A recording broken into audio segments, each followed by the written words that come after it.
What's going on? Not too much. How's it going? Oh, not too bad. Hey, Nice picture in the background. thank you.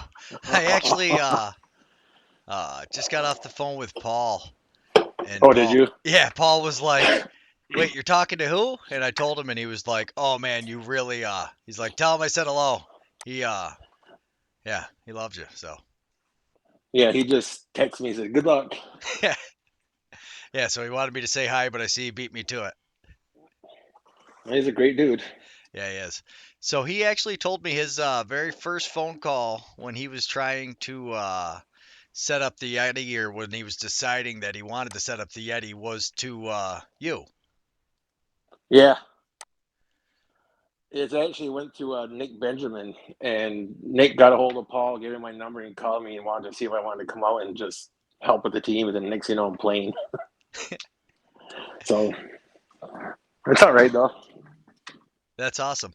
Now, why do you think Paul made sure he got a hold of you? Because I just assumed it was to play, but if you're saying it was probably to help organize and everything else, now why do you think Paul reached out to you?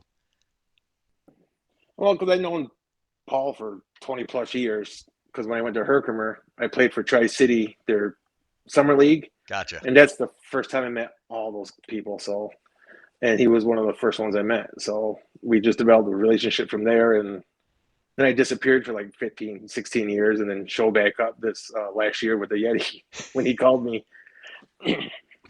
That's awesome. So, And he just, my knowledge of the game, because I've been playing box lacrosse so long and field and all that, he knew who I was and what I brought to the game and then what I could bring to the Yeti at that too. And I think I kind of did, I hope. yeah, definitely. I mean, the Yeti last year, brand new team. And I mean, this year they were able to win the Northeast or the Upstate uh, playoffs to get into the North American Box Lacrosse Nationals, which was pretty cool for them. But I think you just touched on something there. Now, box lacrosse is not something that we play from a young age. And I'm guessing that's probably why Paul really reached out to you if he knew you through Tri City, and it was probably your box experience. Now, what is your box experience? So you probably played from the time you were a little kid, and then Yeah, I started when I was 4. I'm originally from Onondaga, so that's where I played all my box until I was about 22. And then I went up to Canada, up Six Nations, and played up there for a few years. And yeah, all my box experience comes from playing Onondaga. And I didn't touch a field lacrosse stick until 7th grade. I didn't even know what field was. So that's how that happened. And I had I got lucky with all my coaching. I just had some of the best coaches in the world be my coach. So I like Freeman Bossy Bucktooth. He was my coach pretty much my entire life until I moved away from Onondaga. And then in high school, Reggie Thorpe was my defense coach. I mean, you can't get much better than that. Then I go to Herkimer and Coach Webb and Coach Barnard are my coaches. So then even for the Iroquois Nationals, I had some of the best coaches too. So with all that, I learned a lot, and I think that's what Paul kind of like. He knows what I know what I'm doing in lacrosse wise in box. Like I coach too myself, so guess I got pretty good at it. And it doesn't. It's not me. It's them. All the years of them coaching me, I'm carrying it on and learn from them. Then I add my one or two things that I learned on my own. So that's pretty much it. yeah, I was actually talking to a guy the other day, and he was saying that lacrosse is a game best learned passed down, meaning that it's generational. You can't just take and me and I coach some of the teams up here, some of the field, but I have a very limited lacrosse experience. Lacrosse was only really a part of my life for 2 years in high school. I played for Paul for 2 years. And other than that, I've been like watching games and stuff, but not. And for me to coach, it really puts my kids at a disadvantage because, like you said, you're like what you're able to pass down, and that's one of the biggest things I think with lacrosse is it's best learned pass down. You need to play it, you need to feel it, or else you don't really understand it. If you can't throw and catch, if you can't pass and catch, it's kind of hard to coach the sport. Yeah, I mean, I've had a just coaching alone. I had a few kids that I caught. They came on later as I was coaching, so I would take the time out with them. I let my assistant coach take the team down the other end, and I take these 2 or 3 kids down the other end. And for the whole practice, we just practice ground balls, passing, catching. And by the end of the year, they're getting their first goal they ever scored, and that's more to me than the rest of the team. Let these kids catch up, and they're dedicated, so I should dedicate myself to them too. Yeah. Yeah, that's huge. No, it's the fundamentals, like you said, like if you can't scooping, passing and catching is so huge. If you don't learn how to do those core skills, appropriately, you're never gonna advance in the game. The game's not gonna be fun if you're not You know, competitive. no. Funny story is when I first took over, because I live in Allegheny now, and it's my first year coaching there was a Bantam team, and it was my first year coaching them, and I had a couple of the board members come up to me like, "Hey, there's this one kid on your team that he's going to go out there and play one shift, and then he's going to go to the end of the bench and start taking his stuff off because he just that's how he was." And sure enough, he does a couple of shifts, and next thing you know, I look to the right, and he's taking his stuff off. I'm like, "What are you doing?" And, nope, get out there. Like your mom signed you up. You want to play? You're going to get out there and play. And he had a lot of heart. Not talent wise, was very. He didn't have it, but I coached him for another 3 years, and we finally got him his first goal ever, and he was so happy he got the goal. But I worked with him those 3 years, passing, catching. Like he couldn't pass or catch to save his life. Like, but by the end of his career, that because he aged out, he could pass and catch for the most part, and he wasn't just crazy out there like he was. And that's the I see that more than what I accomplished with the rest of the team. He developed that skill to play, and he was on a couple championship teams that I coached, and knowing that he was on that, it made it feel better too. So that's that I would say hits more the heart than anything else. Seeing that kid progress and stick with it and finally get that goal. Like when he got his goal, he was flexing and going like this, and like yeah, like he scored 1,000 goals a year or something. I don't. It was his first goal ever Yeah. after about 30 shots too. Yeah, that's awesome. But Those that's those coaching moments are really, yeah, it's crazy what you find the most joy in because like you said, you could have a kid on your team who sets all kinds of records and I don't know, it's more satisfying getting that kid who couldn't and was frustrated, didn't want to play. Now to yes. see him out there having fun, scoring, you're like, "Yeah, that's awesome." Like that's so cool. Oh, everybody went nuts. The whole arena, our whole team, and that's more exciting than like when we won a championship the year before. Everybody threw the goal. Yeah, but when he scored, place erupted. I was like, that's it right there. That's the love of lacrosse. That's the love of lacrosse and that's what really sets apart like great players and good players. So if you can convince your whole program that your whole program is better by making everybody better, it only makes your top level guys like that much better because you bring everybody up, everybody cares, you have better training partners for everybody else. Yeah, it's an awesome And that's the thing I stress with the teams I coach is like I've had these kids. I coached them for almost 5 years, right on up, and we went. We lost our first year. I coached them. We made the playoffs, lost, and then we went championship, championship, championship. So we got three-peated, and by the end of the third season, they were a family. They were a team. They had each other's back. No one was better than anybody else. And I had Amos Wickham was one of my kids I coached. He would go up there. He could put up 4 goals, but he wasn't greedy. He wasn't selfish. And they listened. That's a big thing. They had a lot of respect for me. I could tell them to do this, to do that, and they wouldn't hesitate to do it. They never talked back, nothing. So, I mean, we developed a tight kinship and turned into a family, and then turned into even better bond.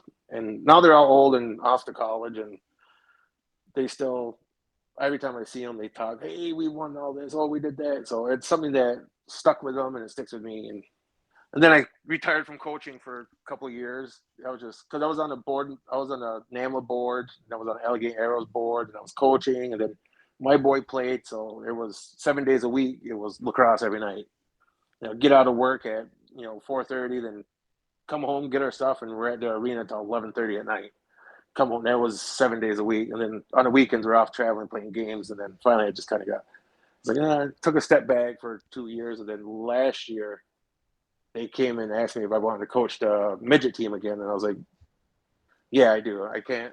It's in my system. I can't get it out. And when I was playing with the Yeti last year was supposed to be my last year playing like competitively, and so I went with the Yeti, and I went out there to help them. Like Paul wanted me to, and I did. I was kind of a floor general out there. I could tell them what to do because like a lot of those guys, like Nick Suits and Davis and all of them, and Miziak, they played box lacrosse, but not how I grew up playing it or how I still played it in the Can-Am. So I could kind of like dictate, tell them what to do, how to do this. And when Neil came on, that helped even more because I'm not a lefty, I'm a righty, and Neil's a lefty, so he could do a lot more with the lefties than I could. So I took over the right side, he took out the lefties, and then it worked. And it helped. We had two coaches on the floor, then you had Tony and John on the bench with Necker. So I mean, really, you had five coaches all up there at one time. Yeah.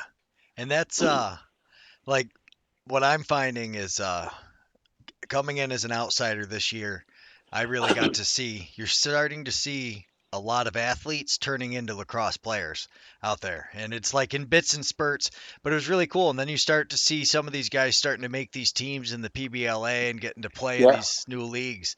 And like you're a huge part of that. So like I had never met you and I just reached out, but I mean, not knowing you, not knowing anything about the first year, just the regard in which all the guys talk about you, I was like, "Oh, Rodney Redeye, I saw your name on Instagram," and I was like, "Hey, I'm not sure if you're the Rodney Redeye that I hear about with Yeah. these guys all the time."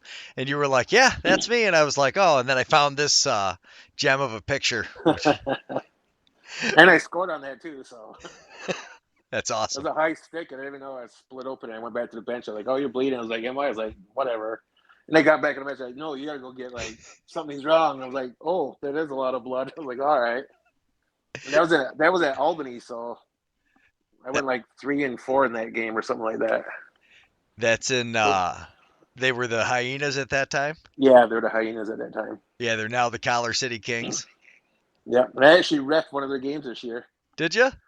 Yeah, my son plays for FCA, and we were down in Westchester, and the Collar City Kings went down there and played the team from I don't remember Halifax. They're usually the Halifax team, but the coach from the Halifax team, whatever they were called, he seen that I was in Westchester, and he was like, "Hey, how close are you? You're only 20 minutes away from the arena. Can you ref tomorrow?" I'm like, "Sure," because I do have I'm a level 3 ref, so I can ref them. So went up there, made a couple bucks, and met all those guys from College City. They see me walk on the floor. They're like, "Are you playing for them?" I was like, "No." Like, "Don't worry, I'm not." They're like, "Do you want to play for us?" I was like, "No, I'm refing." But yeah, I mean, that's when I went to Utica, I knew Nick, I knew Davis, and I knew Shannon and Miziak. I knew, and then the rest of the guys, I didn't know who they were. But growing up, I know lacrosse makes friends, and it just when I went to Utica, I made brothers. And like I said, every time I go to Utica, first thing I call Davis, I call Suits, and next thing you know, they all know I'm there, and I see them they're all out. It's a good time. I mean, I don't. I wish I could have played for him this year. I really wanted to, but with my son's schedule, with his FCA schedule, every weekend we're gone for him. So, like I said, my one career ends, another one begins, and it's his time to shine, not mine. I That had my time. that's awesome. And it's great to hear. So your son plays, and is he a midget? Are you coaching your son's team? Is that? I was gonna. I will stay away from coaching him. I always wanted to learn from somebody else. Yeah, Because I know if I did, it probably wouldn't be a good thing because I it's would have not. been too critiqued or you probably know what it's like. Oh But yeah, this year they didn't have a coach, and they kept asking me, so I was going to take over. But then we didn't have enough kids sign up. That was the thing. Like we had on paper we had a full team, but none of the kids just signed up. So it would have been my first year coaching them, but it didn't, which was all right. But I think it was for the better. But I coached them enough at home. yeah. Like we're outside every day on a rebounder and shooting, and so he's come a long ways in the last year and a half, though. So that's good. Yeah, one thing I've always loved, well, always, but since I found box lacrosse more than anything, has been the way everybody plays one-handed. Like you were saying, you're right-handed, so that's how you play. And Neil's left-handed, so that's how you play. And it's not. I'm learning it's not because you decided, no, I don't think it would. I don't think it would benefit me to play. It's just because it's a different style and learning like it's a way faster uh yeah, it's a way faster pace Yeah, play. yeah. It's so confined space that your dodge isn't a dodge. It's a quick, stutter step or pick and roll where you really can't switch to your left hand and dodge or this and that. It's so much movement. You don't have that, 45 yards wide by 50 yards to, oh, I'm going to go left handed. Oh, I'm going to go right handed this time. No, it's get down on offense. You only got 30 seconds. Do what you have to do and get off the floor, And then, I mean, some people can go right or lefty, but you don't see it. And if you do, you miss it because it's maybe once or twice a game. So I mean, it's because it's so confined and jam packed 5-on-5. I think that's why you're more dominant with your dominant hand out there. Yeah, well, in the shooting spaces, the narrowness of it, it seems like it's a lot better. Like the trade-off for in outdoor, you've got a much bigger target to shoot at, and more importantly than the bigger target, I think even if you use that same size goal, if you put a box lacrosse goalie in there, you're still going to struggle because your bottom shots, having those big leg pads and big like those huge hockey style pants, that Yeah, creates such a different. There's so many different like facets to having that but like your windows are so much tighter because now goalie positioning is that much more pronounced. Like being out on the point and it creates the rebounds and like the difference between field and box just blows my mind. I think box is a way more fun game to watch. yeah. With box, you got to pick your shot, and you got to manipulate the goalie a little bit. Where in field, you can kind of just if you got a hard shot, you can get it off, and it's 7 out of 10 times it's going to go in. Where in box, you just let one ride. You're going to completely miss the net and hit the boards, or you're going to hit the goalie in the chest. It's you got to be skilled as a shooter in box lacrosse. You just can't go out there and just start winging it, and it takes time and practice. Well, it's like my son here. He didn't start playing field till last year, so he was strictly box. So he went to FCA. They knew he was a box player. They put him right on the crease, and he did great. And then over the course of the summer, we went outside, and I was like, "What do you want to do?" So I taught him how to attack from X, how to dodge, and do that. And it surprised me a lot how much he progressed in just 2 or 3 months. He had no left hand. Now he can pass and catch lefty. Kind of shoot lefty, but he can pass and catch lefty no problem. Ain't got no issue with it now. But he's dominant righty, and he's an attackman, which is in field lacrosse. I was a long stick midi, so I don't know why he's an attackman, but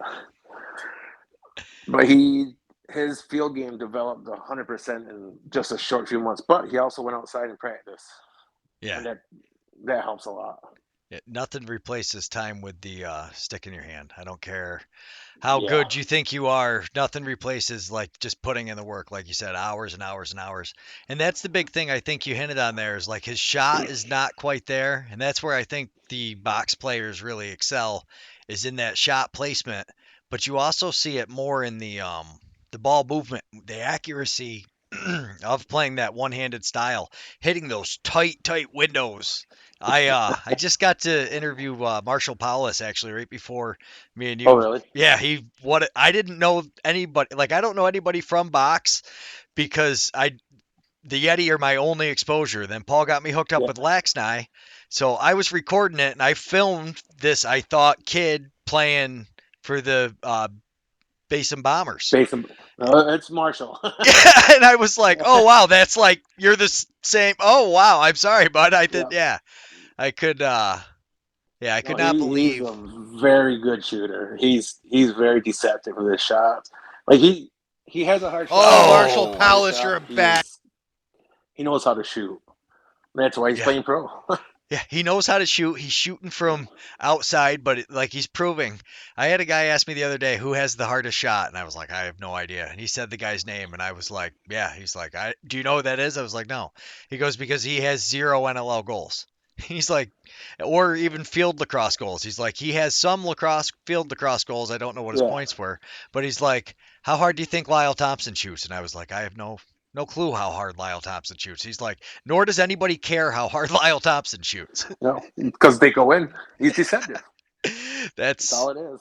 yeah. It's it's really impressive. Like, and the thing that really caught my eye with that Marshall is the way he could pass behind the back. Like I've never seen such a clear example to me of how wasteful it is teaching our kids that step in, drive, spin around backwards, change hands. It's so ineffective compared to he drew everybody's attention, strong hand, and then just in one step with like zero time in between, Yeah, just whoop behind the back, completely change the angle.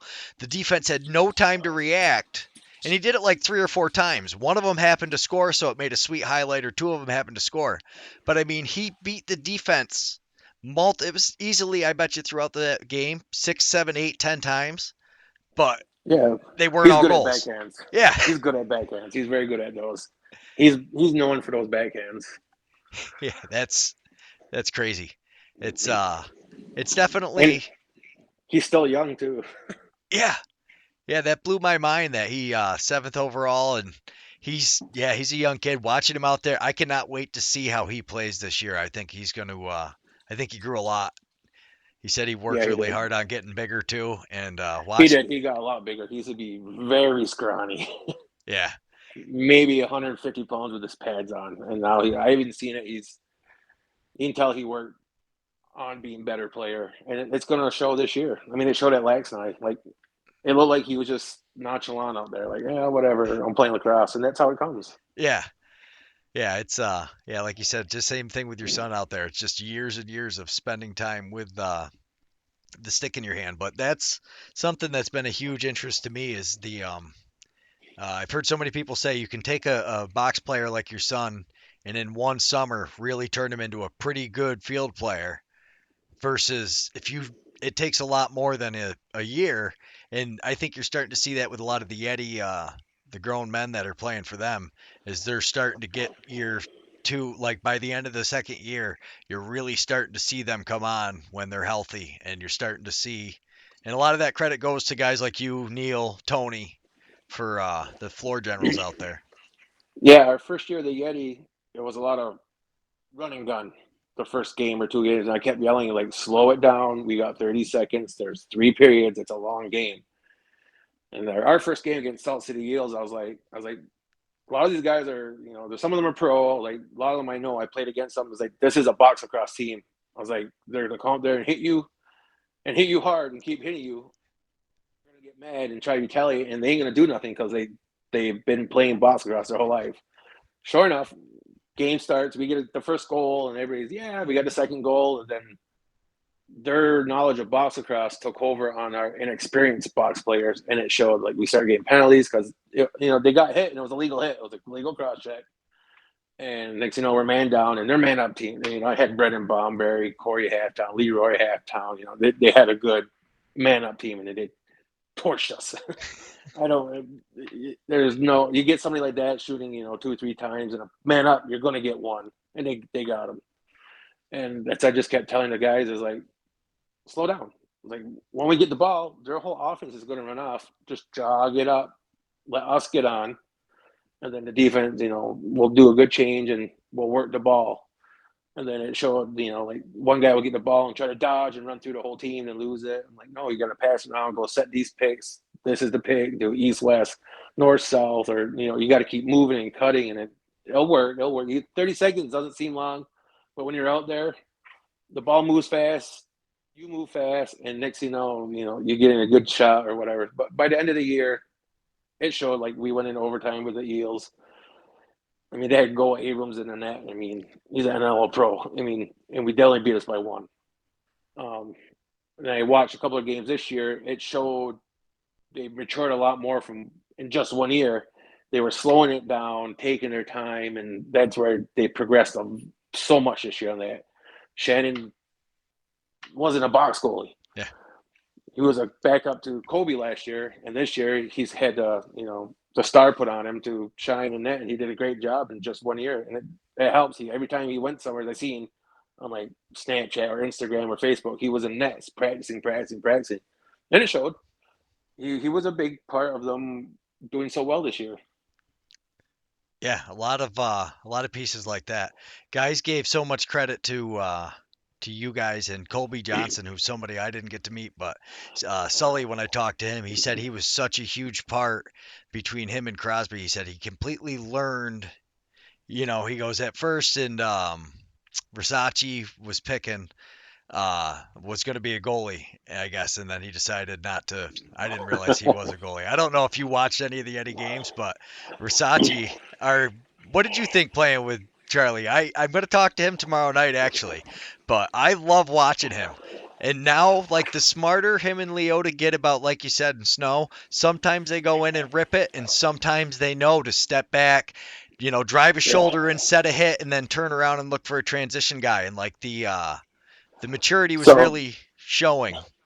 yeah, so last year with Charlie Versace, he was just a cannonball let loose and the floor. Someone pulled the trigger and he's going all over the place, which is a good thing sometimes. But I mean, a lot of it was like I said, he ran D transition. He just run up and let it fly.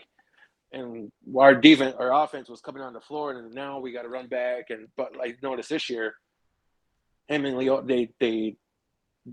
they know when to push it and when not to push it. They're like, hey, I can beat this guy. I'm going to get a one-on-one. I'm going to go. And then, or else they'll, like Charlie, he'll drop his shoulder, like you said, knock the guy over and realize he don't have nothing and wait and let the offense get on there. There's a reason why they're defense and not offense players. And I told them that the first year too. So I was like, there's a reason why you're running defense transition. Yeah.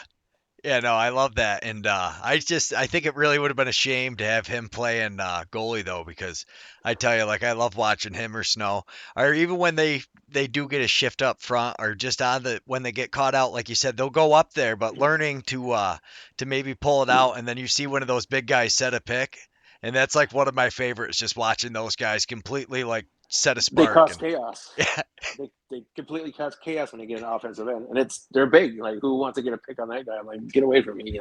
I don't like them guarding me, but it makes everybody better when they do. So like even in practices last year, like Charlie would guard me, and he's strong. I could feel his checks, but it makes me a better player. It makes me work harder, and it makes him a better player and want to work harder. So that's where our chemistry started coming in towards the end of the year last year. We all made each other better because we realized what was going on, and it was bigger than all of us. And we were playing for what was on our jersey, not our name.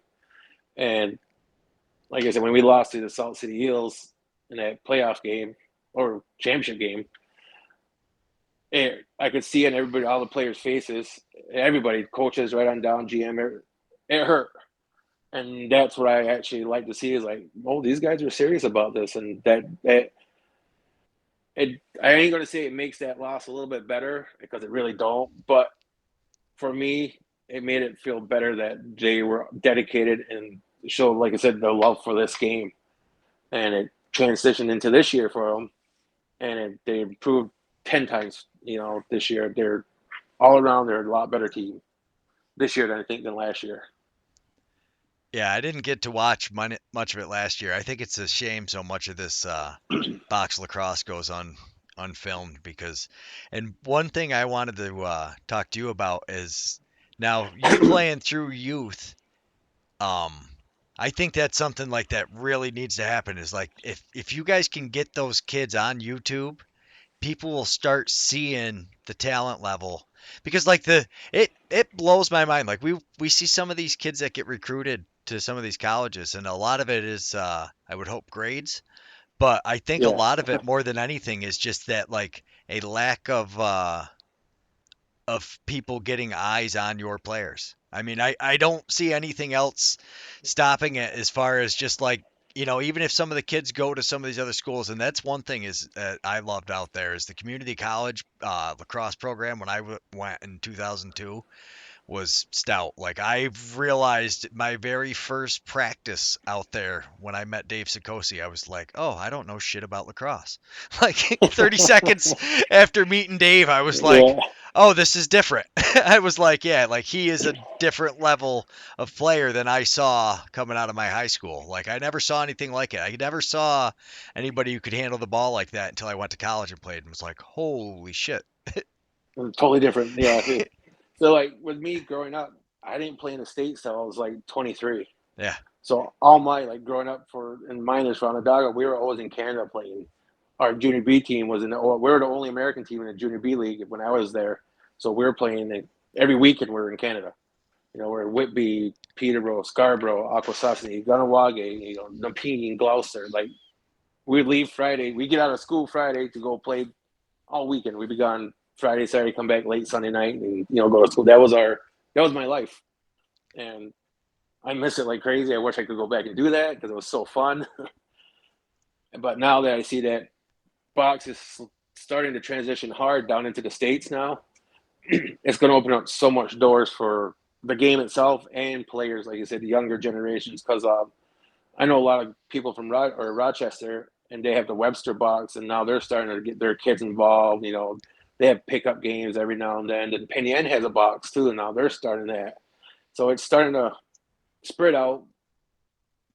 I would say a few years ago, probably about 10 years ago, it was lacrosse was peaking again like this, then it fell down. And then probably in the last, right before COVID hit, it was peaking and it leveled out. Now it's peaking. It kept going, which is good. It didn't fall off like it did last time. And the thing with this box lacrosse now down in the States, it's opening up so many more opportunities than I had growing up. Like we had Canada, that was it. You go up there, play, win a medal, come home. No one knew about it except for us. Yeah. And now with like you filming the games, and I plan on filming games too this upcoming high school season because a lot of the kids. I'm trying to take over the high school in Salamanca here, and they have the state of art facility. They got cameras everywhere, and they don't. No one sees them. And some of these kids are Division 1 kids, and they don't go anywhere after school. And last year, my son didn't go there last year, so we went and watched a few games, and we were sitting there. And Owen was even like, he goes, "Oh, I would have a field day with his teams." I was like, "But no one would see you." He's like, "That is true." So that's my goal. Like, I got my resume, and I'm going to hand it in. And if I get that in, I want to see these kids. They can get a free education through lacrosse. Why not? I got it, Yeah. and no one knew who I was. It was only hearsay or who seen us because it was 1999. And who there was no YouTube back then, or no one was. The scouts had to come to the field and watch. Right. Now they can just look on YouTube. So that's my main goal is to put all their games on YouTube and then highlight each individual player so they get those looks. And it don't matter if you go D1, 2, 3, JUCO, MCLA. It's as long as you're there, get an education for free. You make the best of it. 100%. Where did you go to college? Herkimer. Awesome. Yeah.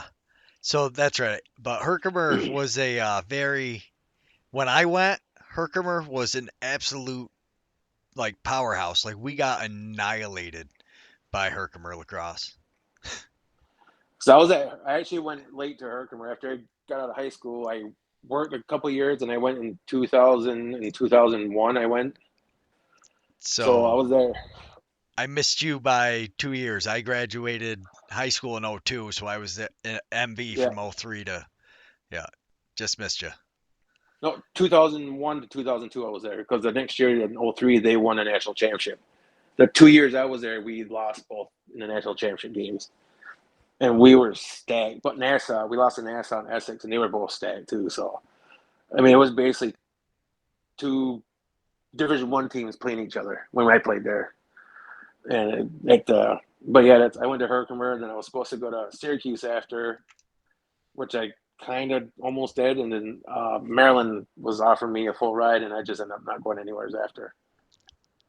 Yeah. But before that, before Herkimer, I was about to get drafted by the Bandits out of juniors, and I declared to not go and went to college instead.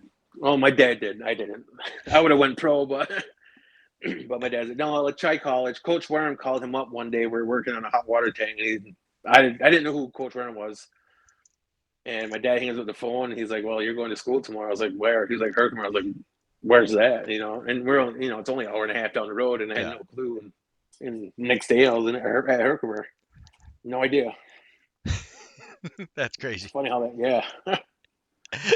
It is that's crazy. But like you said, if you're gonna start doing the YouTube stuff, if you I don't know what level of experience you have with it, but I can definitely Zero. yeah. So I had none. How far are you from the Onondaga Nations Arena? I am 3 hours exactly from my house to the arena. Okay. Do you know? So last year with the Yeti, I was driving 3 hours and 45 minutes for practice on Sundays and games every weekend. It was, I mean, I'm lucky it was a short schedule, but that's what I was doing for him. Like I was no Damn. help. Like I didn't get no gas money or nothing. It was all me, and he asked Just me to come, and I was like, all right, I'm dedicated. Let's go. And I did it every weekend. that's what blows my mind about this sport is like the amount of talent and the amount guys are willing to do. Like you said, you drove 3.5 hours. You guys practiced once a week Yep. and had games on several weekends. Yeah, I would leave at 7 o'clock in the morning. Our games would usually be at 2. I would get home probably about 9 o'clock at night. Wow. That was my Saturday or Sundays. Depends. We had a double hitter. I would just stay out Utica, obviously. Yeah. But yeah, Wow. that was my. That's what I did with the Yeti. I mean, I loved every minute of it. Yeah. I mean, I was happy but the last drive home, I was like, oh, I ain't gonna do this for a few months. That was all right. I didn't mind that. But I miss it. I still miss it. I mean, it, I would have loved to play with them this year again. Easily, I would have if I had the time. I couldn't play Can-Am this year because of my son's schedule. Um, because this was going to be my last year playing Can-Am. And I talked to the GM of the Allegheny Arrows team, and we set the schedules down. And I looked at the men's schedule, and I looked at my boys' schedule, and every weekend that I could have, that I couldn't make it. So I was just like, oh, I guess that's it. I mean, now I play Masters. That's 40 and over, and helmet and gloves, and it's cardio exercise, but you don't get hit as much. So I mean, It's it's different. fun Masters, but it's also I'm still in shape enough to still play Can-Am and physical contact. I mean, it's his turn, not my. I shine. I had my time. I did what I had to do in my time. It's his time now. So Yeah. I really think that Can-Am circuit should be on YouTube. I'm not sure how somebody can make money at it, which is the problem why nobody wants to do it probably. But like I just need to get in touch with some people out there because I have no problem like as long as I don't have a scheduling conflict, I'm telling you those kids that like especially the junior circuit through that Can-Am, the Onondaga Redhawks. What a yeah, travesty that is that Laxnigh was the only place those kids got to be seen. That freaking U18. Oh my God. yeah. Are you I know. serious? I coached the Tri City team, and I was like, when Paul asked me to help coach the Tri City team for the U18, I was like, yeah, hoping that none of the other teams would it'd be just like a couple of scrub teams show up. And I was like, we got this. And I was like, well, I'll bring a couple guys. And then he's like, well, bring 5. I'll get 10 or 15 or whatever. And then his 10 or 15 turned down to 10. Then it went down to like 5. I'm like, well, then, so I brought 10 guys. Well, 8, I think. And then the guys I know, I coach some of them, and most of them play box and they play field too. So the Tri City kids that played never played box before. That's what Davis was saying. He's like, yeah, they had no idea what they're doing. I was like, but I said, you know what? I was like, I seen the other team. I seen the Akwesasne team, the Iroquois team, and the 6 and 8 team, Onondaga team. I was like, yeah, we ain't gonna win. Then I see the Pittsburgh Kings. I was like, hey, we might have a chance, and we did. We beat them. But I told those kids, I was like, watch these kids play. I was like, you got James and Buck who playing on there. The kid's probably gonna go Division One. Oh, gotcha. You had the other kid from Akwesasne playing. It's going to Syracuse.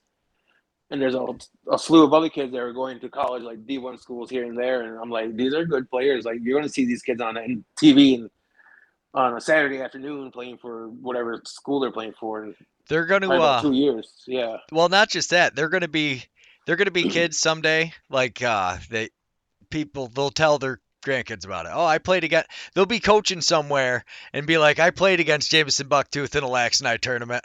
I shut him Yeah, down once, or like whatever the, you know. she got 5 goals and none of them were on me. You know, that's all you want. But yeah, I mean, I told those kids just watch. I mean, this is box lacrosse. Is like, and all those Tri City kids, they loved it.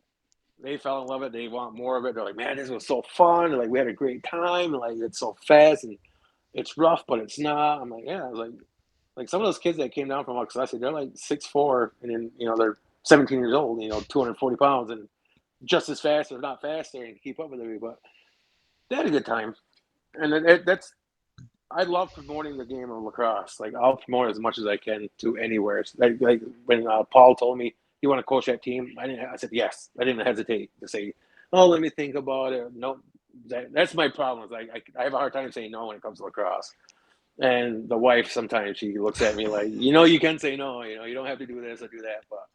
But she grew up around it too, so she knows what it's like, and she has a busy work schedule like I do, and we made time.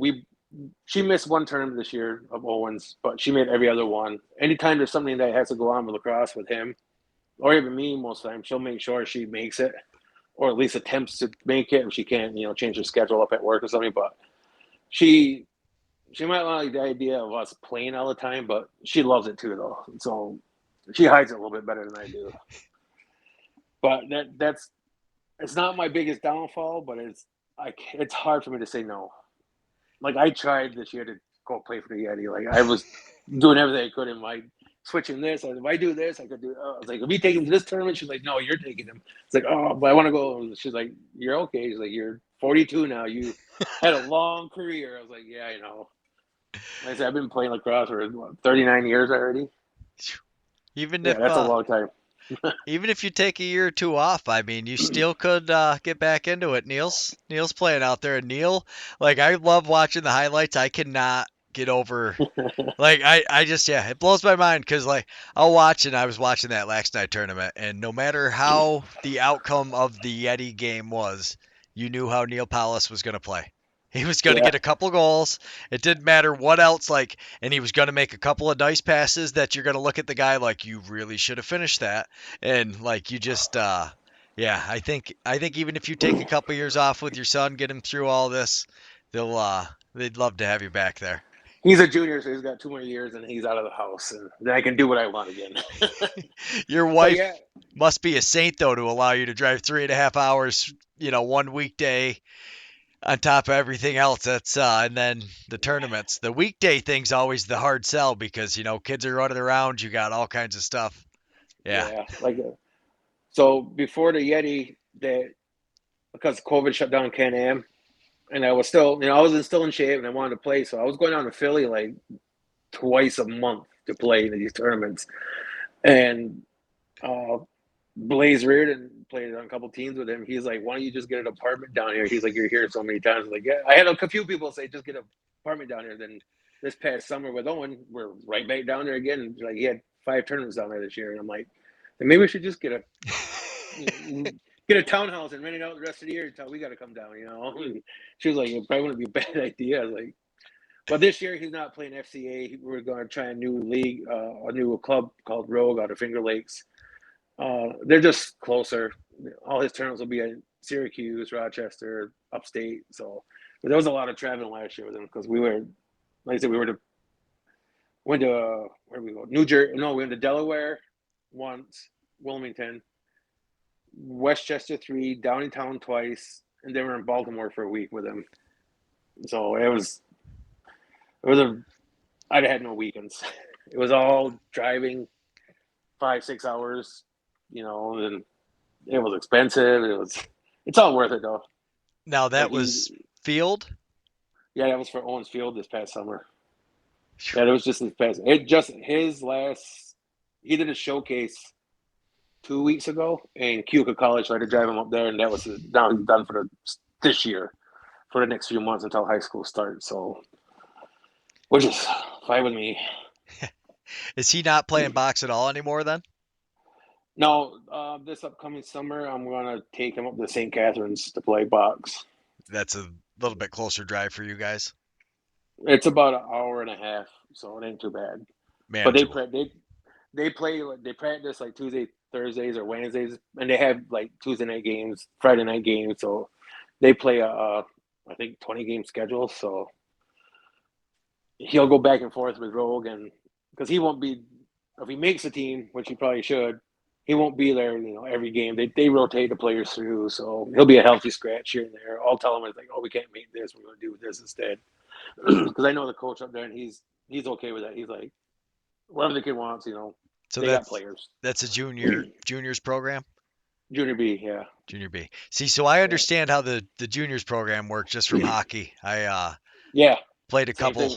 couple games up there, and then I never really pursued, like, I never considered athletics afterwards as like part of life. I just kind of, as soon as I was done with college, it was over for me, and I wish I stuck with it more because I was like got into jujitsu and stuff, and I love the competitive. Like, I wish I had, if there was a men's pickup box league anywhere near me, I would So have. where do you live? I live actually an hour north of Albany, An hour north of Albany. so Yeah, yeah, the only big company would be in Albany. yeah, they're the that Collar City team are the only guys that I just hooked up with, and I can't run anymore because I got all kinds of physical things. So I just kind of stand here and watch Yeah. and do all that. But yeah, especially if you want to start, that's why I said if you're going to start doing your son's games, like let me know if there's any of that stuff when you're going, like if you're getting ready to go to a tournament and you're like, hey, I want to do a bunch of this because I can teach you how to live stream it, or you can just come home with all the videos and be like, "Hey, how do I upload these?" And I'll teach you how to start a YouTube channel. And it's easy. It's easy. If I can do it, anyone can do it. Yeah, and it needs to be because there's where Salamanca here. There's I can't even explain how much talent is here that goes unseen.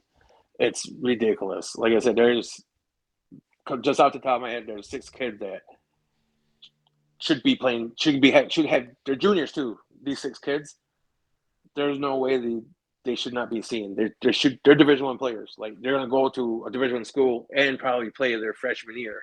That's how good they are, and they're big. I mean, and they don't like no one fights for them to go. No one tells them there's you can Yeah, play lacrosse after high school. Is this get an education, do this, you can make a life out of it even. And that kind of last year watching those games, I was like, there's a team they played. They should have been beating them like 20-0, and it was like 19-14. I'm like, hey, nothing against their coaches. Their coaches, they know how to coach, but they don't know how to put the players in the right spot. I think it was just more lack of they didn't upkeep on the times because from the coach he played in college in early '90s and he was using those same plays from the early '90s where he went to school and no one runs those anymore. Like you can't you got to update it and I know all the schemes that most colleges use now for their offense and defense. I know all of it because we learned it in coaching classes that I've been to, and we learn it. And I got booklets here of like Syracuse man up offense. I know them. So I know what I'm. I like to think I know what I'm doing. I hope I do know what I'm doing, but we'll find out this year if I get that head coaching job. And even they're even if you don't, though, I mean, honestly, the proof's kind of in the pudding if you watch. And I know field and box are not exactly the same, but if you watch anybody who's played competitive, and I understand coaching and playing are not necessarily the same thing, but somebody who's played, like if you were still playing in the Can-Am circuit up until recently, that's a very competitive circuit, and that's yeah, high level. Yeah, I don't know. I find that nothing in life is as good as actually doing it. And so like the more involved you are in competitive, like high level competitive kind of results, the proof is in the pudding kind of thing. yeah. There's guys in the Can Am that should be playing pro, and there's pros playing in the Can Am. Yeah. There's a lot of pros. Yeah, like even for our Allegheny team, Zach Miller plays on our team. And he's got a chance to go play senior A or wherever. And he's like, no, I want to play at home. He goes, I want to win a championship here. And he draws from him doing that and saying that, it draws the rest of the players to come in and gel together again. And they're like, yeah, let's do this. So it's Allegheny has so much talent. And it's just, I don't want to see it go to waste because it kind of ain't, but it is. But I don't want to see this younger like the high school team. They should have they next 2 years they should have a state championship easily, no problem. They should blow right through everybody, win one. But the younger kids be underneath them, and the even younger kids, they're solid. They're all good players. They can pass and catch already. They're doing backhands. You know, they're like 8, 9 years old doing backhands around the world and going through their legs. I'm like, all right, now you just need someone to funnel that up and have them continue and learn more. And that's kind of why I want to take over this program because I know I can do that. And Yeah. we'll see what happens. I mean, the proof is in the pudding. I mean, you look at so the box style version as far as how it converts into field. Let's look how the United States has done versus Canada and the Iroquois national team. The thing is, on the last World Games, they did great. They're right, It, but we're it finally starting to catch up. But it took that's what 10 you're decades, but it's getting there. but that's what I'm saying is you're starting to see it, and it's because guys are getting out of that system of okay, we need to do the same things we were doing back in Yeah, we need to get out of that and we need to pick up well in the more like I love calling it the Scott Mars style just because that's I'm up by Albany yeah, but that that style. It's a very fine line between you have to allow some backyard antics as far as creativity, but you yeah, also need discipline. You need a kid to know the difference. When is it a good shot to take a straight overhand shot, and when is it a good shot to do some of that silly stuff? Like, was it your yeah. best option? Because if it was your best option, well, then It's by not all a bad means, shot. right? Yeah, But if you've clearly got like an opening on the top left corner and you decide that you're going to try to do something silly to put it there, it's like, you know, yeah. Come sit down. Come sit down. That's what I would be like. You know better than that. But yeah, that's I noticed that like growing up, I played for the Iroquois Nationals. Well, when I was 15, we went down to Philadelphia and tried out for this team that went to England that year for the World Games. That me, Drew Buttu, Dustin Hill, we made that team. So we went to England for the World Games. Played on, I can't remember what the team was called, and that was actually our first real experience. Like, hey, we're playing field lacrosse. And we went over there and did good. Come back the next year in '96. We're on the Iroquois national team. We're going over to Japan now, and we're all, I think we're 16 years old. Playing against, you know, it was who was it? John Hess. All these Division 1 All Americans, and we're running around there, 16-year-olds. And it is our second year playing field lacrosse, and we were doing good. And then we stuck with lacrosse, and then next, in 1999, we're on the Iroquois national team again, the U19s. We're going to Australia, and now we got a name for ourselves. Like I was guarding Connor Gill, and knocking a stick out of his hand, and he just came off an MVP performance at Virginia he just won a national championship, and we got Liam Banks as the tagman, BJ Prager. It was just ridiculous, and USA only beat us by one.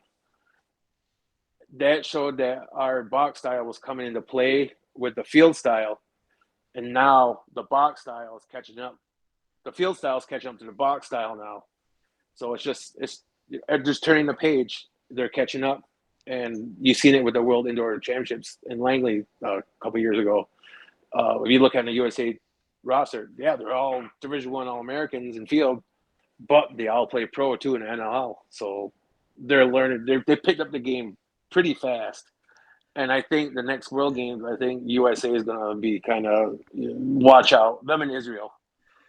yeah. But I mean, when you say that, it's really still pockets of the USA. I mean, you're still not quite at that level. It blows my mind because like the entire country hasn't caught up to the idea of really playing lacrosse yet, as far as our country, which is it's a shame, I think. But the you're only talking guys from Buffalo area, like in these bordering towns, and you're starting to get more and more with the NLL being what it is. But like Yeah, West Coast, even on the West Coast, it's still the states that are near Canada, where anywhere that doesn't border Canada, nobody really cares about lacrosse as much. like San Diego, they're doing great. And I don't.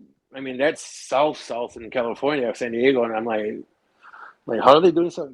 Their PR guy must be amazing It's an because amazing I mean, sport. I'm saying though, yeah, like you don't see it's going to take like 15 years, 10 years before we see that group of kids come through. Yeah, Yeah, the NLL yeah, having the pro NLL teams. Yeah, I'd love to see them doing great, and it's awesome to see them doing so well down south.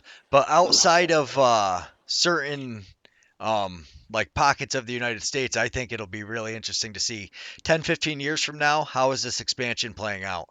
Because you don't yeah. you And in yeah, 15 years, Denver could have a box program throughout the whole, Denver, and you never know. Or Arizona, you never know. I mean, Arizona did have a pro team for a couple of years, the Sting, and then they had no one show up to the game. That's why they folded. But Dallas, look at what Dallas is doing now. Fort Worth, they got box across there now, and it's starting to pick up a little bit. I mean, like you said, it's going to take 10, 15 years, but it's progress. It's slow, but it's progress.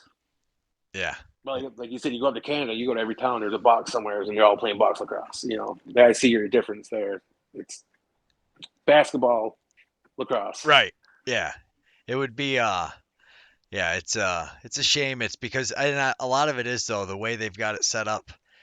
Is you like on the on the reservations or in hockey towns where kids have the equipment or where lacrosse is a big deal. It's an easy switch to like, hey, you were a hockey player. Now you're playing box lacrosse.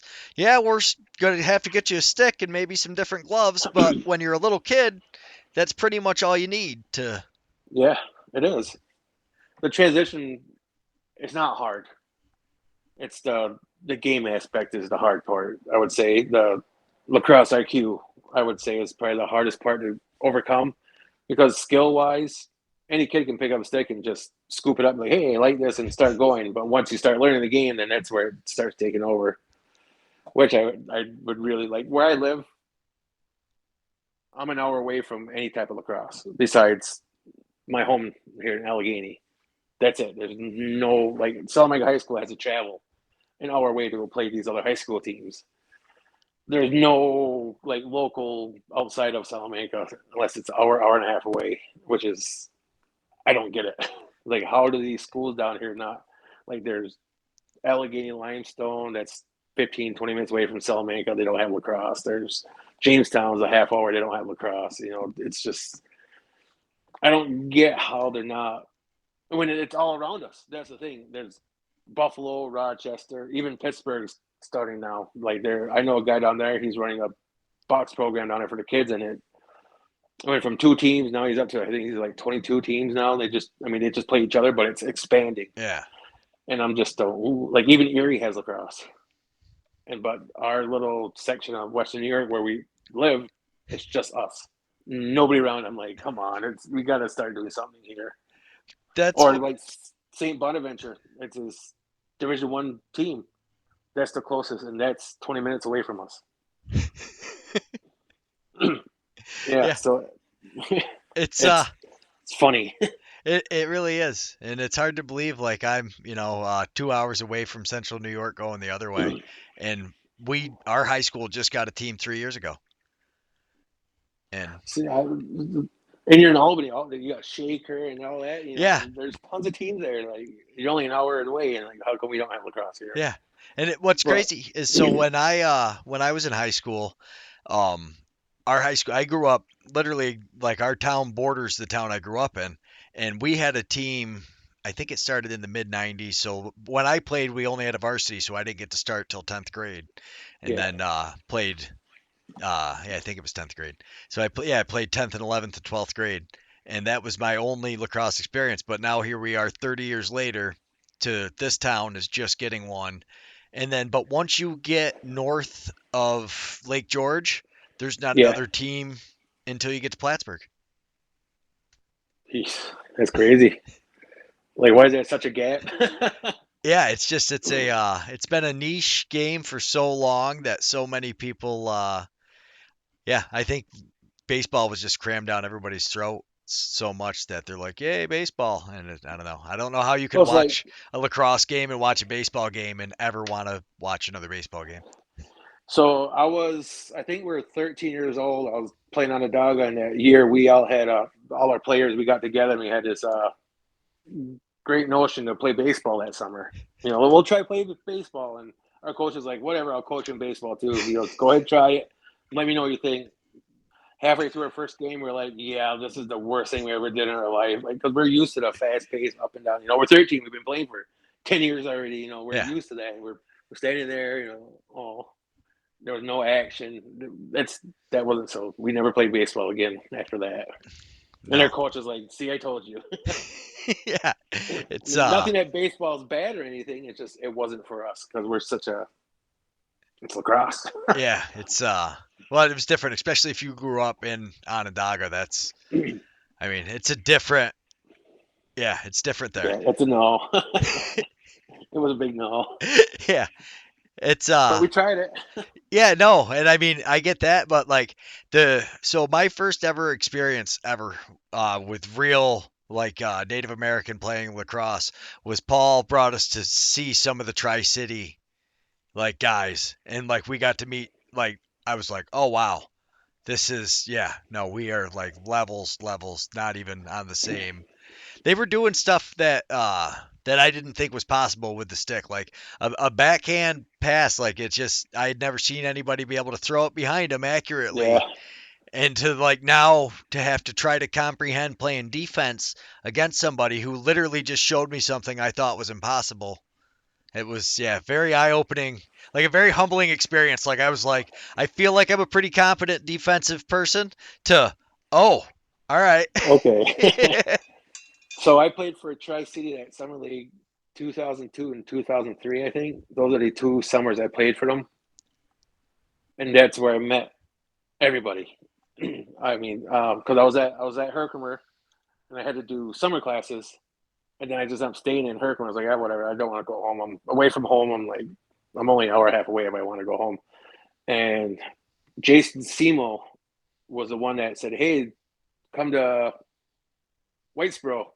We got a little league we play on. I was like, all right, well, I'll go check it out. And then that's how I got involved with Tri City with uh, Jason and Matt Semo, and I played on their dad's or Tony's Pizza. I played for, I think, and I played 2 years there, and I met all these guys, and I became made more friends. Like I said, lacrosse makes friends, and I made friends for life. And then I took off for 18 years and didn't talk to any of them or see any of them until last year. And I showed up at the odd or that one practice, and they're like, where you been? I'm like, I've been living my life. I mean, I had to go do what I had to do, and I'm back though. And it was like I never left, really. Like yeah, it was like, hey, how you doing? I ain't seen you, hugs, and then just right back to normal. Like it was 20 years ago again. I mean, we were yeah. just a little bit older, but yeah, but it was awesome. Definitely. And that was what was crazy is because like I never actually even played with Tri City. I came home and worked all summer was my thing, but like Yeah. Paul brought a couple of those guys to one of the practices I remember. I couldn't even tell you who it was, and just learn like watching like getting to see Dave Sikosi with a stick, and then getting to see some of those like, oh, okay, Dave's not an anomaly here. There's a lot of guys that can do this, and our team just yeah, like I said, and he was so like light years ahead of me that it just it blew my mind.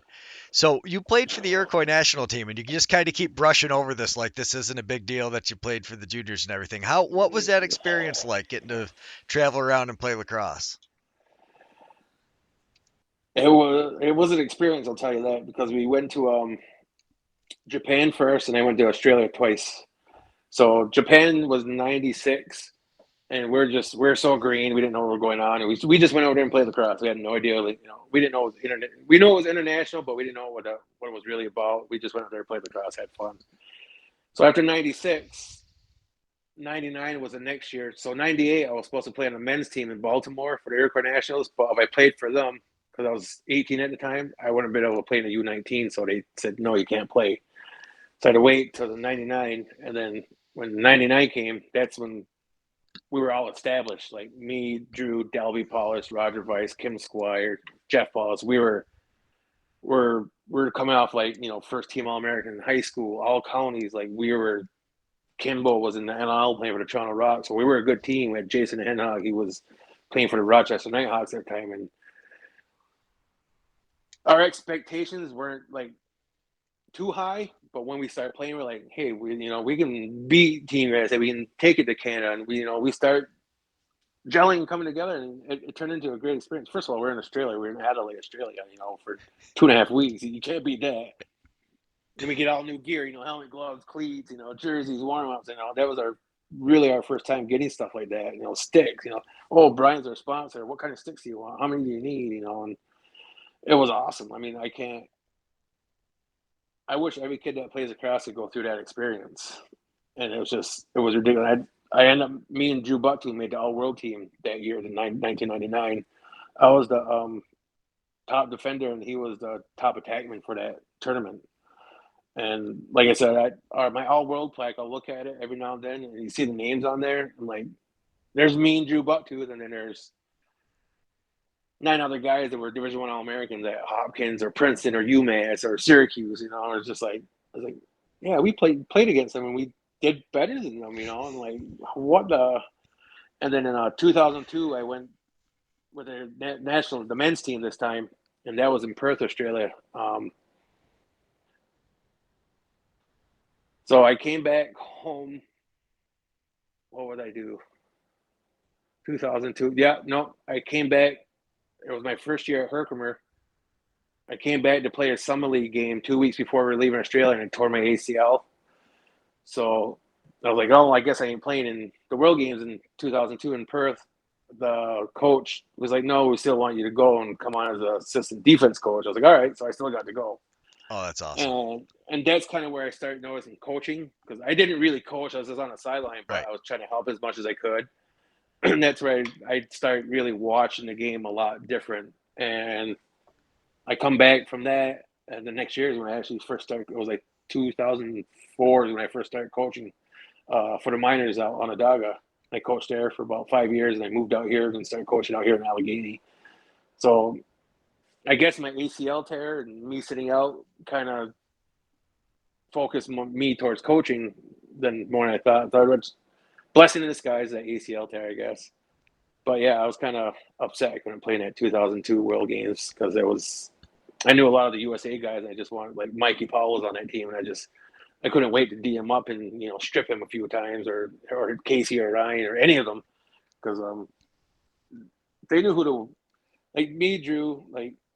There was Marshall Abrams is supposed to be on that, and he ended up getting hurt too. Like, we had a good defense going into that 2002, and 3 of us got hurt weeks before that, and it played a big role in that they didn't do that great. But yeah, I mean, 1999, that World Games there, that was an experience, because we got to meet all those other teams. Like, if I could bring up a roster of Team Canada, us, and USA, and you just go down it, like, this is ridiculous of lacrosse players, and we're all together at one, and we all got along. Like, we would, after games, we all hang out or go out that night, and there was no hatred there. There was a lot of love in that tournament. So it was one of the best experiences of my life, was getting that and making the all world team as a long stick. Well, in box, I play offense, which is last year the Yeti. I was playing offense. I play defense every now and then, but I go out there and score goals. And then everybody from the Yetis that I didn't know that I met that year, they're like, "Oh, we didn't know you played long stick midi." And Davis is like, "Oh yeah, he can play long stick midi, and he can play close." So there were a few tournaments after last year that I went to, and a lot of the guys were there. They're like, "Man, we want to see you play long stick. We want to see you play long stick." So this past August in Lake Placid, I played for Burnt Orange. Those guys up there, they finally came over and watched the game. They're like, okay, you can play D. Yeah, you can play D. I was like, I know. But I mean, they didn't know that. A lot of them didn't know it. Only the guys that are my age that I met and try to see, I could play defense, because that's what I did, play defense, close and long stick, midi. And a lot of the younger guys that I helped with the Yeti, they finally got to see it. And I'd love to play against someone like Suits. Oh, I want to go one-on-one with him all day. I would love to just hack him up and teach him a thing or two, because he's a great player. I can make him better by hacking him a few times. he uh he was one of the people I always think of, because like you talked about him from last year, and like sometimes even this year you'll see like he is just still not used to the box game always. Like he'll get cross-checked out front of the net and he turns around and wants to fight, and you're like, "Bud, Mm-hmm. it's Part of gonna, the game. it's gonna Part of the happen." game. Just So like, yeah, you need to learn how to work around it. Like, learn how to use your momentum. Maybe don't take it in the back like that, but, kind yeah, of learn where to put yourself, how to break. Yeah, I love it too because like by the end of the season, he was really honing it back in. But yeah, he gets excited. there was a few games this year. Like me and Suits got along real good. Like me and him gelled real quick. Like when I go to Utica, I usually stay at his house too. And he's always asking me, he's like, "When are you coming out? When are you coming out?" I was like, "I don't know. It's a 3.5 hours away. I just Yeah. can't take off and go." But he would he would text me after some of the games and like just watch it. I was like, "Yeah." He goes, "What do you think I need to do?" I was like, "Oh well, you're holding the ball too long. Like you're gonna get hit, or you don't like getting hit. Wear more pads or don't play." Um, I was like, shoot through screens. I was like, even now I didn't play. I'm still trying to coach him a little bit more because what I see watching him, he don't see on the field. And it's just the same with me. I'll ask somebody like, what should I do? Like I still get coached to this day. I ask for tips. I've been playing forever, but I don't know everything yet. You can always be coached. You can never. You're not. No one knows everything about lacrosse. There's always something that someone will see, like, hey, you should have done this. So I try to help him or anybody that will listen to me really out there. But he called me a lot and asked me for pointers here and there. And he the fighting one, he needs to keep his head. He's gonna get hit. That's the funniest one. He don't like getting hit, and I was like, maybe you should go to tennis then. He was just like, yeah, whatever. But I mean, he's a great player. He really. I told him last year, I was like, you need to start playing other places in the winter and the summer. Like, go up to Canada. I was like, you don't have kids, you don't have a wife. I was like, go up there for a summer and try out for a team. I was like, it'll make you a better player. I was like, or anywhere. I was like, that this PBLA. I hope he gets on the team. It will help him because he's got the size, he's got the stick skill, he's got the speed, the shot. He easily could be in an NLL or PLL. He's got it. Like he's a good player. He's got to um, reach out more and get here and get there. Like Yeah. I tried to get him to come down here and play for Allegheny this year, and I think he made one game, but he had car trouble and all that stuff. He Typical Suits, yeah. he always seems to have issues of some I Conzo called him soup can. I was Soup dying. can, yeah. Oh Jesus, like Gonzo, he's a smart player. Yeah. He Like I like playing with him. he got picked up by Binghamton. So he's gonna be playing Yeah, for Neil out there. That's awesome. yeah, it's good. Like him and Jesse and Jimmy. Yeah, Jimmy's on he's teetering the age group too. So I mean, but he still got it. I mean, they all got it. I mean, they just need more experience. And this PBLA, I think they took more hometown guys than besides outskirt guys. Um, I think it would help, the Binghamton boys a lot more and to be seen. So let's see how that PBLA goes. Like, I got a text the other day from the Elmira coach that he's like, we might call you soon to come and play. And I'm like, I'm grossly out of shape. I was like, I'll see what. I was like, don't quote me on it. I'm not saying yes, I'll go play, but I was like, if I can, I'll try it. I was like, we'll see what happens. I mean, it's hard for me not to play. Like this whole past year is the first time in a long time that I haven't played a whole season of anything. It, I noticed that it did take a toll on me, like physically. Like I'm out of shape. I wasn't, I'm not. I'm used to practicing 2 times a week and 2 or 3 games in a week, and so you're constantly running in Yeah. shape. And I'm like, I developed a lot of bad habits, like food wise, and it's just I got to get in shape. Like I want to see how next summer goes. Like I really want to try one more run with the Yeti, and I want to try one more run with the Can Am, or even this PBLA if I get a chance. I just I want to go out on a high note. Yeah. Start Because start running now technically, if you're in shape. I bet you that PBLA pick you up in no time. But I mean, if you're depending on how close you are for one of these teams, they've seen your stick skills. A lot of the guys that are playing and in the league are yeah. going to know you. And if you're in shape and all of a sudden, hey, we got a couple of guys hurt, come on in. Well, Elmira is only an hour and 40 minutes from me, so Yeah. I wouldn't. And it's right on the highway. Like I get the highways right down the road. I can get right on and straight to Elmira, so it won't be bad. But no, I mean, I like playing for the Yeti. Kind of like rejuvenated me a little bit that last year. Like like I love lacrosse. I was playing it, but playing with them in a different area with different players, it sparked a new passion again in me that, man, I want to keep playing. I want to keep playing. I know I'm getting old, and I know, 41 isn't the ideal age for a superstar but lacrosse player. But I mean, I still did good. I mean, I can keep up with most of the youngins still. I mean, but a lot of it had to do with Paul reaching out to me and saying come play because of COVID we weren't playing. We were off for 2 years almost, and I was Yeah. just going down to Philadelphia and play. When Paul called me, I had to say yeah. I couldn't say no. Did you get to play with Blaine played last year too? Stotler? Oh, geez, Blaine, yeah. I love that response. That was amazing. he's he's a great player. He's very good. He's just got to control his wild shots. he That's gets it. he gets a little carried away sometimes with some of the stuff he likes to do, but Very much so. But that's his style of play. You can't change it. You just got to control it. Oh, geez, I kid. But he's another one too. He's asking me a few times, like he's texting me, say, "Hey, well, when I played, he didn't play a lot because we had a good righty side, and he wasn't going to crack that lineup.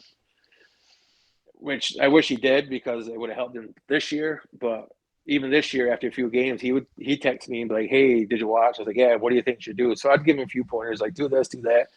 And the good thing about him, he's willing to learn, and he soaks that in what you say to him, and he went out there and used it, and then next thing you know, he was scoring goals where he wasn't. He was doing his, want to jump, do a split in the air, and do something chaotic. so, sometimes you're like, "What are you doing, Blaine?" But I tell you, the first time I ever like filmed any box lacrosse was out at that RFA when they were doing a practice night, Oh yeah, and I got to see Blaine did some silly. Like some of the stuff is, it's like you're like, how do you even jump like that? But yeah, it's I mean, if he wants to do it, yeah, like I said, you can't make him stop. You just got to can point in the right direction and hope it works. I mean, I wouldn't want him to stop. I mean, it makes for a great laugh, yeah, and sometimes it goes in, and then something like that can kind of get your team riled up. Oh, sorry, that's all right. 20%, but no, I mean it can get your team riled up with a silly goal. Yeah. And I mean it's got its ups and downs, and when he does it, it's kind of more down, but it's his style of play, and like I love Blaine, I love Sue, I love all those guys. I mean, it was great playing with them, and I know I'm probably going to play with them again down the road. I just don't know when. Hopefully, I can get them to come out here and play because we have tournaments out here all the time now in Allegheny, and we actually got the turkey shoot coming up the weekend after Thanksgiving, and that is it. Used to be that tournament was wicked. Like teams would stack their teams with pros. Like a lot of the pros would come down to this tournament to get their last run in Yeah. before they go to training camp and do what they do. So that tournament, it was hard. The few teams I played with were like, yeah, we're playing again like Leo Storis and his brother, and then Blades come down, and it's a crazy tournament. Like it's like a Lax and I championship game tournament. It's just stat teams on stat teams that just no one gets blown out. It's all like 6-7, 7-6, 8, Yeah. 9 games, and it's boom, boom, boom, up and down, a fight here or there. It's a ridiculous tournament. Oh, They haven't had it in 3 years, so we'll see how it goes this year. But yeah, that tournament was probably one of the best tournaments besides Lax and I, do you know any? easily. Do you know anything about that new EA tournament? And Onondaga, Yeah. I just heard about it today. Someone's trying to get me to play on a team. Go. I If don't know. Go if you can, because I'm going to be out there filming it. Get your kid Yeah, on well, a team. If you can get your son on a team though, because that's why what I was going to say is, so they asked me to reserve that weekend, so it's all going to be streamed, and we're going to have so I'll have the instant replays and everything going, so that way at the end of every game, like it's really easy for somebody to be like, hey, I had the third goal in this game, and then I can just yeah, like I've got it already saved So it's easy for me to blow out to people, like especially for if you can get your son on a team in that tournament. I probably would try to, but he's actually out for probably about 8 weeks now. He has a stress fracture in his ankle. Oh, Yeah, he just got that showcase. He was playing defensive mid. He got the ball and cleared it, ran through everybody, and took a shot. And when he stopped on a crease, he rolled his ankle, and he said it hurt. So we took him to the doctors and ortho. And so he's got a little stress fracture, air cast for the next 6 to 8 weeks. So, yeah. but we'll find out Monday how bad it really is. He's got to go to see the ortho again, and hopefully it's not bad. But I'd rather him just. He was more mad that he couldn't lift weights, and then I was like, well, whatever. Yeah. But yeah, I mean, yeah. Who asked me to play in that? Oh, the more dudes out of Maryland. They Okay. asked me like, "Hey, we got a spot for you." I'm like, I don't know. Those guys seem like a group of pissers. So like I didn't know who they were. My wife actually, she goes, "I think this is." She goes, "They do a meme lacrosse page." I was like, "What?" She goes, "Our Instagram page." She's like, "And I'm pretty sure this is the same group of I don't remember the exact adjective she used, but basically like she's like this they post all this ridiculous stuff. They're like she was like and I think this is I think they're the group that put on the lacrosse team. I was like, "Maybe." Yeah, it's them, more dudes. And they asked me to play a couple last 2 years ago when they first got their team together. Sorry, I got to plug this in real quick. There we go. Just charge my phone. And but every lacrosse tournament that happens, I get like 2 or 3 teams that say, "Hey, you want to come play? Hey, you want to come play?" I'm like, nah. It depends because I usually for tournaments I usually play with the Rochester Bats. Oh, okay. So I talked to Michael Cooper last night. Oh, did you? Yeah, he was Cool. he's going to be the one his podcast will come out before yours. Oh, nice. Yeah, and then you'll But be yeah, right after him. So that's funny. That's what's crazy is like how this all kind of works together. it's great lacrosse. It's a tight community. Like everybody knows everybody, Yeah. and if they don't, they usually end up meeting, and then they know everybody knows everybody. Like at Lax Night, the Lax Night was my first time at Lax Night this year in Utica. Like I've asked to go before, and I just never went. So finally, I went this year, and I showed up there, and it was like, "Oh, you're here!" Like Basom, the Bats team. I know all those guys. Like if you go through the film on the Bats when they won a championship, I'm out there on the floor with them Oh, because they're like, oh, come down here, like come down here, like come here. Like Eric Turner's like, oh, come here. I'm like, all yeah. right. And I went down there and got a bunch of pictures of them all. They're like, because Mike Cooper like the night before was asked me to play on the team with him. He's like, hey, we still got a spot. You want to play with us? I was like, no. I was like, I'm not in shape for that because I played one game with the Yeti at the last night. I was who did we 33. play? Space Lax. We You were played Space Lax. were you what number were you? I don't even know. I was the one facing off. Okay.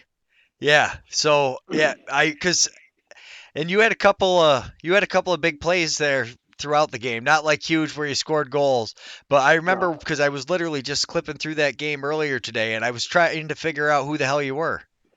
That's Yeah, I had the funny. blue helmet on. Yeah, that Yeah. was me. Yeah, I just kept facing off because yeah, I can't run as fast as I used to. I'll just face off. And I had a couple assists to Neil and somebody else, and then I was just facing off. Yeah, so no, that, that's exactly what but it was that it was the assist and I was like and I don't know all of the Yetis, but I'm getting to know most of them and yeah, especially pretty much everybody who's a part of the scoring and like the passing. I usually know most of the names just from yeah, clipping and I try to tag everybody appropriately as much as I can when I'm doing it and I was like I have no fucking clue. I think you were number 13 out there. I was wearing what's his name? Vanu. Farrell's jersey. Yeah. Farrell. Yeah, I think Yeah, yeah. Okay, because I knew I was like that's not a feral. no, not even close. They're robots. I can't compete with that. But But yeah, another thing, but with that game too, like Kiefer was facing off. I was like, I'll face off, and I kept winning them. And those guys were like, we didn't know you could face off. I was like, I told you last year I could, but we had Nate Farrell to face off. I was like, you don't need me. yeah, I was like, yeah, I was like, it's disgusting at face off. But yeah, then the next thing you know, I'm taking every face off, and they're like, yeah, keep winning. I'm like, winning right to Jesse DeManis. Here, Jesse, hold your stick up. I said, and he's sitting there right to his stick every time. We're Blaine. yeah. Blaine's like, holy, how'd you? I was like, yeah. But yeah, they didn't know that about me either. I could face off, and yeah, I can face off. I'm not too bad at it. That's awesome. I scored the first goal in Yeti history. Awesome. See, that's I Yep. didn't know anybody from the first year. I haven't learned anything about that yet. So that's awesome. Yeah. Yeah, I scored the first goal in the odd, and I scored the last goal in the odd when we played that year. So, like, I had like after our fifth game, I had like 40 some points, and then they just cleared my stats completely for some reason.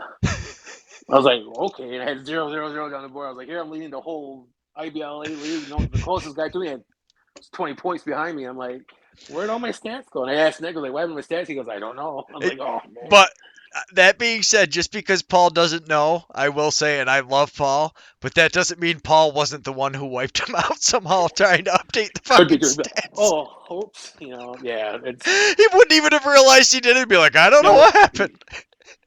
no, because it was crazy because they had a weekly thing like who's leading the league, and no one was. I was like, I was killing everybody, and I was Yeah, like, oh, okay, whatever. But I mean, it's nice to have stats, but we were winning too. We're having fun, so yeah. that's It's mostly. I wanted to go out there and just have fun with the Yeti, and I did. And then towards the end, it actually started turning into like, hey, let's start winning.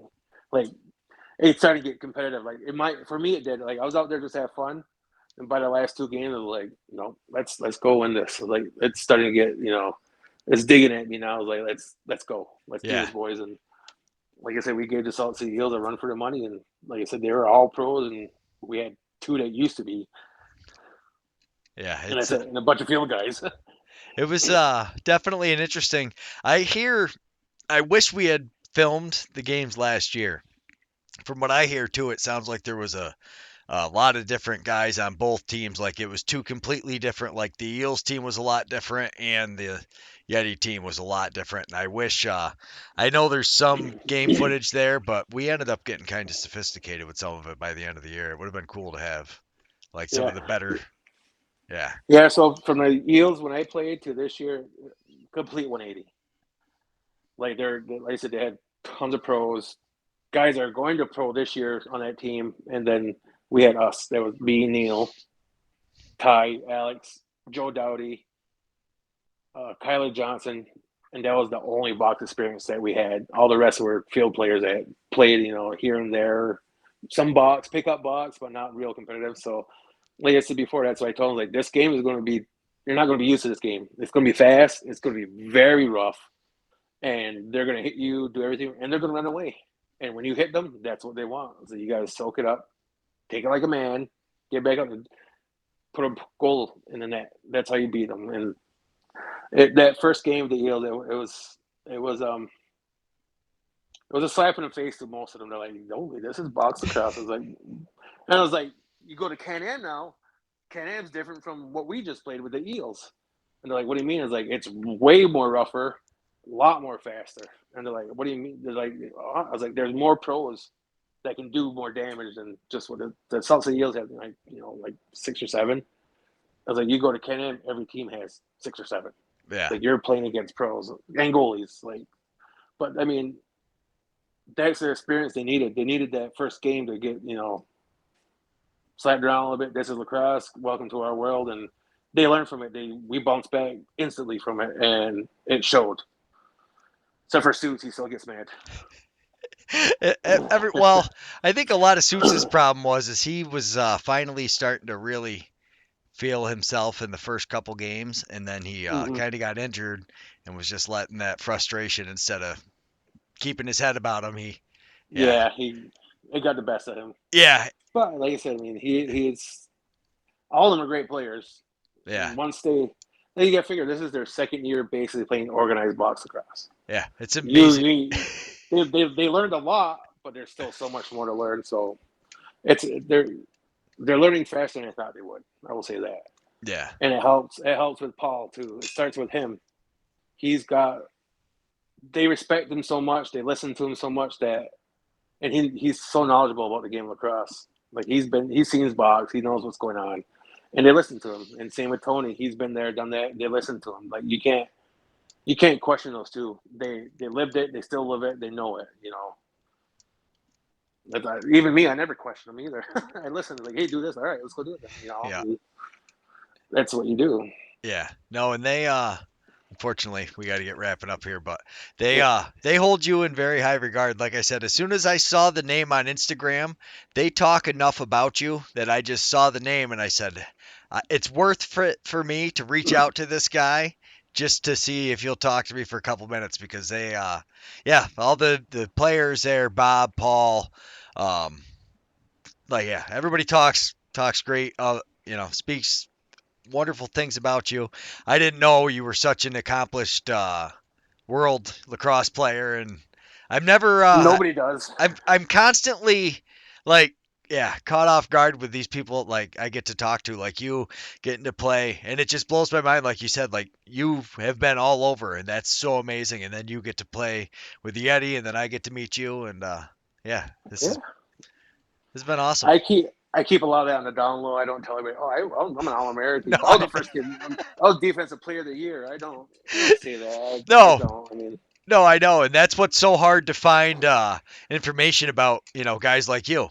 Like I'm trying to find a photo of you, and it was so hard to like get this. And then Paul was like, "I got a great one." I was like, "What?" And Paul tells me to go. He's like, "I'll go find it somewhere. I got it." And I went and dug through and started finding. I was like, "This is awesome." Because like I couldn't find out like I had no idea where you played because I usually try to find either like a yeah, something so it's either something from one of your teams or one of your games or I try to use some of the footage that I have if I have anything cool. But yeah, with you it was like you're very tough person to Google stalk.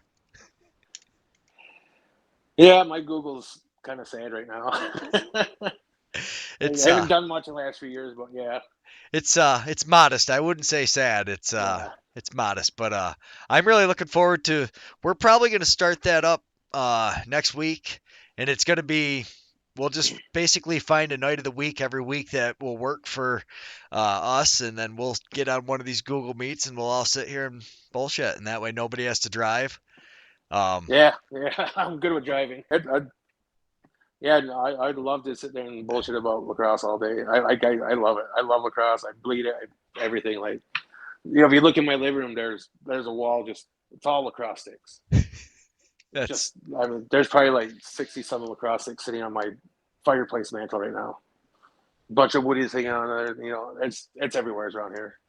Like yeah. we eat, breathe lacrosse here in this house, so I love it. Oh yeah.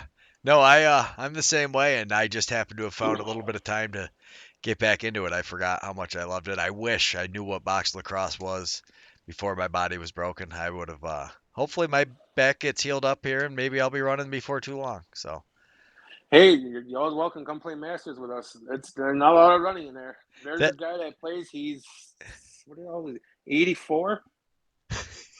He moves maybe like 2 feet the whole game, but he's out there playing, and we throw him the ball. next year when we do the battle on the barge in Utica, you should There you go. bring him. Get a bunch of guys. We'll do the mall walkers or whatever they want to call it, the Masters.